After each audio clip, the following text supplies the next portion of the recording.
Hello neighbors, it's Brad here at eTrailer, and today we're taking a look at installing the CURT Trailer Hitch receiver on a 2024 GMC Terrain. Now this is what your hitch is going to look like when it's installed on your Terrain, and the great part is it's a hidden cross tube, so all the structural part that bolts up to the vehicle is hidden behind the rear fascia, leaving only the 2" by 2" receiver tube opening visible. So that's the great part, is you get a nice clean look but all the usability of a hitch. And being that it is 2" by 2", that means you have a ton of options when it comes to accessories. So whether you're getting a bike rack, cargo carrier, or ball mount, you're going to have plenty to choose from, being that this is kind of the standard size. Now all of them are going to stay in place with a 5/8 pin and clip. This is not included with the hitch, but a lot of times your accessories will come with them, so that's something to look for.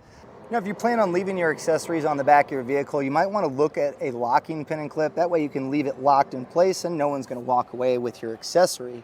Now we also have a rolled style safety chain loop here, so if you're planning on pulling a trailer, you can hook up your chains, whether it be a standard S-hook or even a larger clevis style.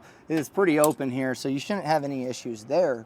And speaking of towing, this is going to be some decent weight capacities. So your gross trailer weight rating is going to come in at 4,500 pounds, and that's the weight of the trailer plus the accessories loaded onto it. Your tongue weight, which is going to be the downward pressure on the inside of the receiver tube opening, is 675 pounds. And that's important if you're planning on getting bike racks or cargo carriers. That's the weight limit that you need to adhere to. But with 675 pounds, you'll be able to get a 4-bike bike rack loaded up or a cargo carrier ready for vacation, no problem. This can be used with a weight distribution hitch, but the numbers do stay the same. And before just hooking up and towing, you do want to check the vehicle's owner's manual to see what it's capable of, and then compare that with the hitch as well as any of the other components you'll be using. That way you stay safe.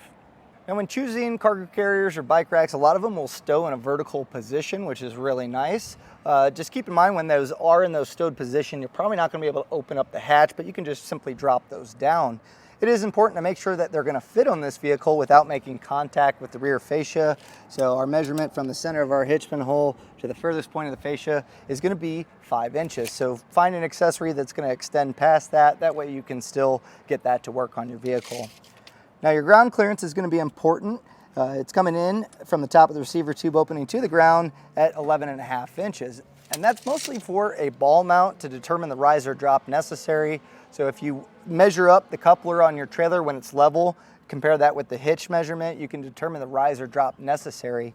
Something else that you want to keep in mind when going down the road is if you have a cargo carrier or bike rack attached, it's going to extend the length of the vehicle. So as you go up inclines, it'll tilt towards the ground pretty quick. So if you're going up a steep incline or on rocky or rough terrain and you have those accessories on, just keep that in mind so they don't bottom out.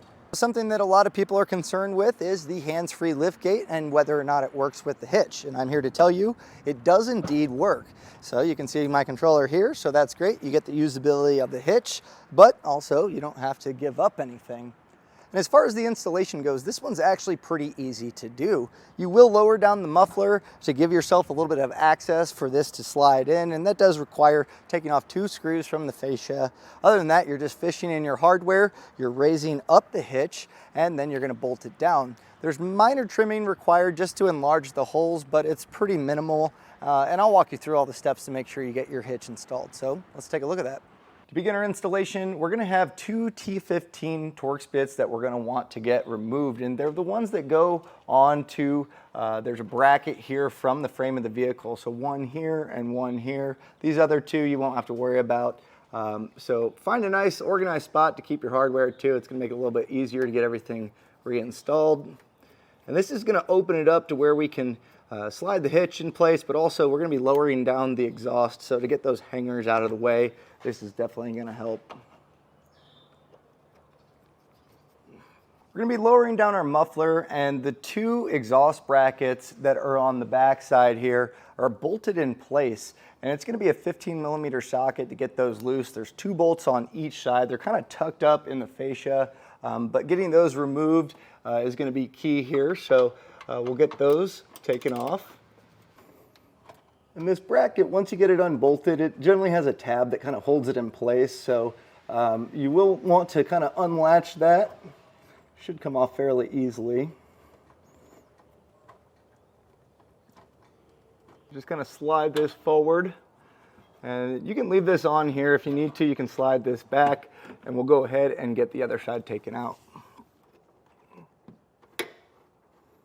And there's one more isolator that we're going to remove, and at this point you're going to want to support your exhaust, because once we take this off, it is going to want to drop down, and we don't want the exhaust just kind of free holding itself. It can cause damage upstream. So since we're on a lift, I'll be using a cam buckle strap. You can use just a block of wood or even the cardboard box that your hitch came with, just to kind of allow this to rest on it. So I'll get this strapped across. And then as far as getting the isolator removed, sometimes it can get built up with road grime and debris and makes it a little bit tricky. So what you can do is spray a little bit of soapy water on here, and using a pry bar or a long flathead screwdriver will pry this off. And with this one, on this bottom hanger, there's actually 2 of them welded on. If you can kind of wedge your pry bar in there, that's going to give you some leverage to get this off. And the rubber is pretty flexible, so it may have to stretch a little bit. And if you need to, you can go in the center here and just kind of pop this off. And you can see that exhaust is going to want to drop down, so watch your head when you do that.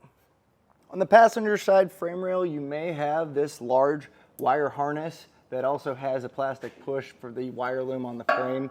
We're going to get this removed just to give us a little bit more space. So using a trim panel tool, you can also use a flathead screwdriver. We'll just pop these clips out and leave it hanging for now. And we're going to be using this access hole and fish wires to get them into these 3 mounting points. But something that you're going to notice is the carriage bolt head as well as the spacer block are just a little bit too large for it to feed up in there. So we are going to have to enlarge that hole. There's a few different options that you can use. I have a burr bit here, and I can just kind of knock down both sides to be able to slide it in place. You can use a step bit, which will enlarge the entire hole, or you can just take a Dremel and run the wheel just right across the hole, creating 2 notches, and normally that's going to be wide enough for you to get the hardware in place.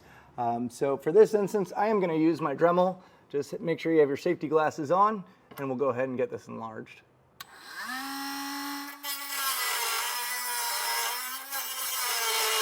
Have your hardware handy, that way you can test fit. You can see I just ran that wheel across, kind of enlarged it a little bit wider, and this is going to allow me to get that bolt up as well as our spacer block. Now something that you're going to want to do is, if you have a little bit of spray paint, doesn't really matter what color it is, just spray these spots where we cut it out. It's going to be raw metal, and we want to make sure long term it doesn't turn to rust. So if you have clear coat, black spray paint, doesn't really matter. As long as this is coated, that's just going to be a nice preventative. When getting our hardware in place, I mentioned that we're going to be using these 3 holes, but the access hole is where we're going to feed the hardware. So pretty easy here. Grab your fish wire, take the coiled end, and we'll start at this furthest one. If you need to put some bends in it, you can do that, but we're going to be pushing it back until we get this to the access hole. So you may need to put your finger in here to pull that coiled section through. And I normally put a bend on this little tail. It keeps it from pulling it up, and also when you have the hitch ready to go in place, it's nice because it also holds the wire in place. So at this point, you'll take your spacer block and just slide that up in the frame rail. And then your carriage bolt threads onto the coiled portion. And if you need to, you can kind of feed it in a little bit crooked here, but backwards like that, because as you feed this into the frame rail, you'll just kind of jostle around your pull wire. Sometimes that spacer block can get caught, but we should be able to get this to drop into place. So if you need to play around with it a little bit, just kind of jostle it back and forth until you can get this to all drop in place. Now keep your pull wire on, and we're just going to repeat that same exact process on these 2 holes as well as on the other side of the vehicle. I have all my hardware in place. Now's a good time to grab an extra set of hands to raise up our hitch, but before we do that, to allow it to slide up in place, just kind of peel back on your fascia and take your exhaust and kind of get it at this point, because when we raise up the hitch, we're going to slide it up past that. At this point, we're ready to put our hitch in place, and I recommend having an extra set of hands as it is pretty heavy, and to get everything aligned can get tricky. Also, I recommend having a serrated flange nut ready on each side, because as we raise this up into position, we're going to want to get one started. That way the hitch will support itself and we can get the other hardware in nice and easy. So we'll get this raised up, and we'll just kind of slide this up to where it's not quite resting on the muffler, but in line here. And this is going to be a good chance for us to get our fish wires dropped in the corresponding holes. So furthest back one, obviously here. Now in the middle, you'll see that there's a slotted hole and then a regular circle. We'll be using the slotted hole.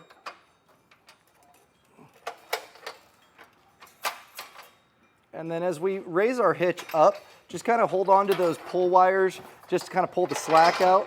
And we should be able to get those studs to pop through. And once you have one in place, you can kind of just hold this up, and you can use the hitch sometimes to hold it in place. The main thing is we're not pushing it into the frame rail. We'll take our pull wires off. We'll take our serrated flange nut and just get this hand started on each side. And then we'll just repeat the same process for the remaining hardware, getting our serrated flange nuts in place. With those flange nuts in place, we can snug them down using a 3/4 inch socket. We don't need to get crazy here because we're going to come back with a torque wrench, but this is a good chance to make sure that your carriage bolt is in place. Sometimes they can not be properly seated in that square spacer block, and that's going to make it to where it's not going to tighten down properly. So once you get one that you know for sure is good, what I like to do is tighten that first, and as that draws in, you can kind of jostle these, make sure they're dropped down all the way, and then you can tighten it up.